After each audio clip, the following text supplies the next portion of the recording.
All right, what's going on, guys? Dan Watson, and there are so much new information right now on the Nikon Z9. We have a whole new spec list, all kinds of information, and this is a great time because the Sony A1 has been out for a couple months now. The Canon R3 is probably going to be out in the next few weeks, and so now we have the Nikon Z9, and there's so much information here. I've actually completely changed my mind on what I first thought this camera would be and what it would become, and I'm really stoked about this one right here.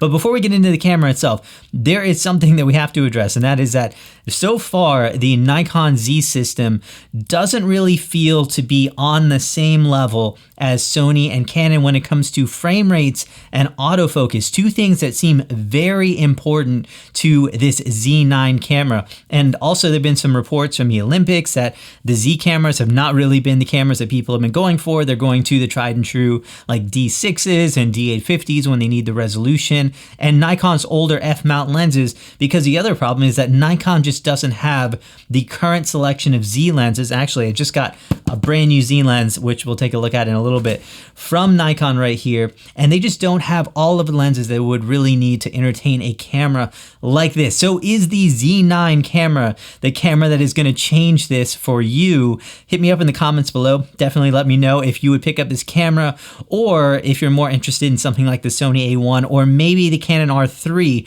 is a little bit more what you're looking for. But I really think that this camera might have what it takes to take on both of those cameras. All right, so first let's talk about the sensor, and the sensor will be a 45 megapixel stacked CMOS high resolution full frame sensor, and that is going to be very important right there. And I don't think Nikon has officially stated the resolution, but they have stated that it will be 8K video, which means at least 45 megapixels. And then we've had a bunch of reports from the Olympics that are basically confirming that resolution right there. I think Nikon keeping that resolution super high is a very good thing. It's going to really help differentiate it from the Canon R3, which is rumored to be only about 24 megapixels. So that is going to be big for them. And also, this is going to mean that existing Nikon D6 users, which are stuck using a 20 megapixel body, are going to have a huge reason to upgrade to this new Z9 right here. And it also means that this camera is going to be great for things like landscapes and studio, and that is going to be very important because right now Nikon's best attributes are not frame rates and autofocus. So I think being good for landscapes and studio work is going to be a really smart move for them as well. Plus, even if you're into wildlife and sports or anything like that, now you have a usable crop mode. And then if you just don't need that resolution, Nikon already has small RAW options and medium RAW options for shooting still RAW, but at reduced resolution. So all of that is going to be important. Also, there are rumors of increased image quality, which is going to be pretty amazing because the D850 already carries some absolutely insane image quality, and that's over 4 years old right now. So we're possibly talking about increased dynamic range, 16-bit RAW files. So yeah, considering this is a big improvement in sensor, this could be absolutely stunning. And the sensor will also be stacked CMOS, which Sony was the first one to really do stacked CMOS sensors in the A9, and the Canon R3 will also have this technology. So perhaps Nikon is actually partnering with Sony to create this. It wouldn't be the first time that they've done that. However, there is a chance that they're actually working with someone else on that, which means the quality could be even better than the Sony A1 or something like that. But stacked CMOS means a couple of things. So that really means that we're going to get crazy fast readout speed. So you can basically shoot without a shutter in complete e-shutter, and that's going to mean zero blackout. There's going to be absolutely no shutter wear, which is massive if you're shooting thousands of frames in a day on this one. And the sensor readout speeds are just going to be insanely fast. I think the sensor is going to be actually capable of shooting 30 frames per second. Now I do say capable because I do think 30 frames per second is probably going to be a little bit of an issue for Nikon. Their AF systems and processors so far have just really been slow compared to what Canon and Sony have been doing. So if they can pull off those speeds is going to be a big question. Most rumors right now are actually pointing to 20 frames per second. If they do maintain a 30, most likely it will come with some kind of asterisk, like not with autofocus or only in single shooting mode or something like that. So either this is going to be a 30 frames per second camera with probably some asterisks on it, it, or they're just going to keep it locked down to about 20 frames per second, which is going to be lower than the Sony A1 and Canon R3, which are both capable of 30 frames per second. Now, will Nikon users care that much? Probably not. 20 frames per second is crazy fast. I think that will be awesome enough for most people, especially shooting high resolution, to be completely on board with that. The big thing is that you just don't want to look like you're lower in technology than what Canon and Sony are up to right now. No matter what frame rate they actually choose though, I do think it's going to be pretty crucial to see how it does in real life, just because it hasn't been the strength for Nikon to be able to pull off super high frames per second with great autofocus. However, they do have a brand new processor that is going to make it to the Z9, so maybe that is a ticket for amazing autofocus. It will have improved 3D tracking. It will have car autofocus in addition to the IAF for animals and people. So hopefully that combination right there is exactly what we need for amazing frame rates and autofocus with the Z9. Now the body itself is going to be large like a Nikon D6 with the integrated battery grip, and I do think that is another really awesome move for Nikon right there to keep that setup going. It will be the same battery slot as the D6, but it will be a new battery that allows USB charging and potentially a little bit more capacity as well. I think this is really going to be the key that gives reason enough for people to look at this camera instead of the Sony A1. You're going to get the high resolution sensor, still some really fast frame rates, 8K video, but you're going to have all of that in this larger, beefier body. And this will also give like Nikon DSLR users a little bit more confidence in this body style, being able to take up a beating and all that kind of stuff, which is huge because I think so many manufacturers of cameras just chose to go with these small, tiny, lightweight mirrorless cameras when they were first starting to get the market going.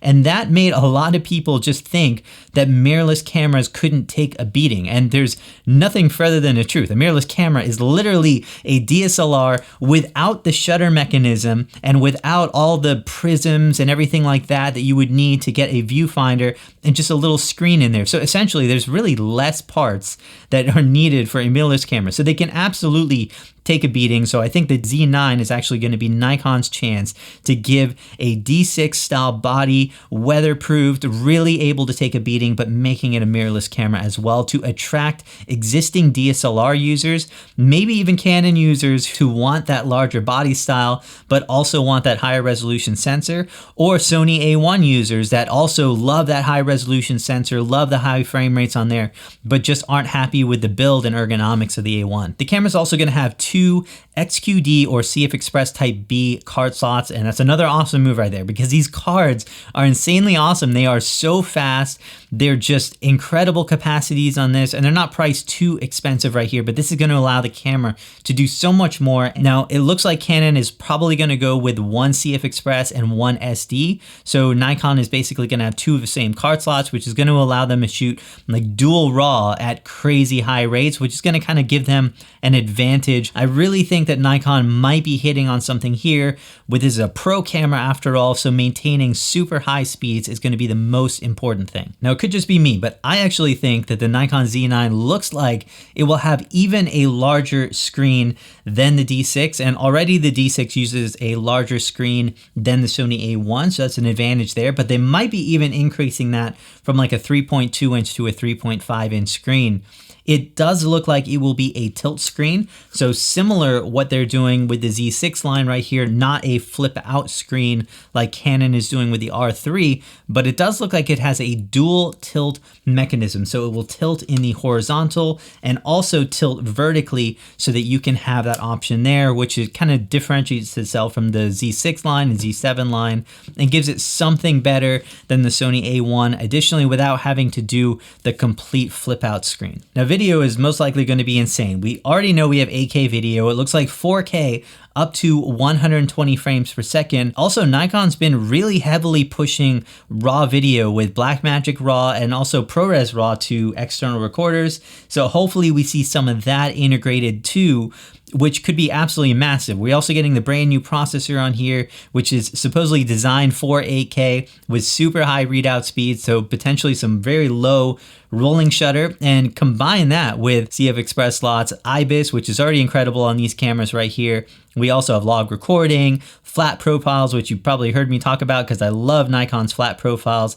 And this could be a really insane camera for video. We've seen a lot of this with the Sony A1, so I think it's going to be tough for Nikon to really compete with that.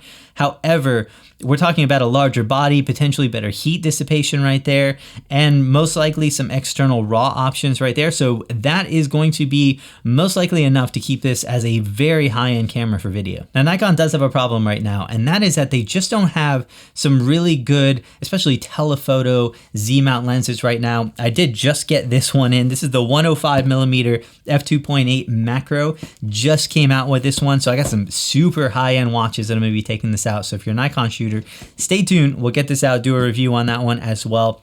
And I think this is going to be huge because a lot of Nikon shooters are not going to want to use adapters. The adapter that Nikon uses right now is not my favorite anyway. So this could be potentially an issue. I think it's going to be very important for Nikon to come out with some telephoto glass that really is not just a redesigned version of the F-mount, but something new, crazy fast autofocus motors. This is going to be pretty important. I mean, honestly, I really think that Nikon has the potential to nail pretty much a perfect high-end camera right now. If you're talking about a lot of these specs of the Sony A1 that made it so amazing, but paired with this D6 style body that people are going to trust to be able to take a beating with great ergonomics, if you don't mind something a little bit larger on here, this could really be the perfect recipe and even give Canon R3 owners something to be jealous about with that high resolution sensor for landscape and studio work right there. I always thought that the Sony A1 should have gone with a little bit beefier body on this one, separate itself a little bit more, made it better able to handle some of the larger lenses and things like that, giving it better ergonomics, especially because it's a $6,500 camera. I really wish that they had gone all out on that one. So potentially this is the sweet spot. If they can deliver just 90% of the features of a Sony A1, you might be okay just sacrificing a little bit of frame rate, maybe a little bit of autofocus in order to achieve these larger ergonomics, beefier body, things like that. Professionals, a lot of them don't mind looking around these larger cameras. So having a larger screen especially could be really awesome with dual CF Express Type B card slots. There could be a lot of advantages here. But let me know what you guys are thinking in the comments. Would you pick up this camera if all of those specs are true? Is this your dream camera, or is there something else that you think it is missing or that Nikon should have done to make this more appealing right here? If you haven't checked out a lot of the videos I just did on the Nikon Z6, those are worth it. Go check them out. Some really cool shoots right there. Hang out with me at Learning Cameras on social media, everything like that. Hope you guys are doing amazing. Stay tuned because some awesome stuff coming your way. Catch you soon in a new video.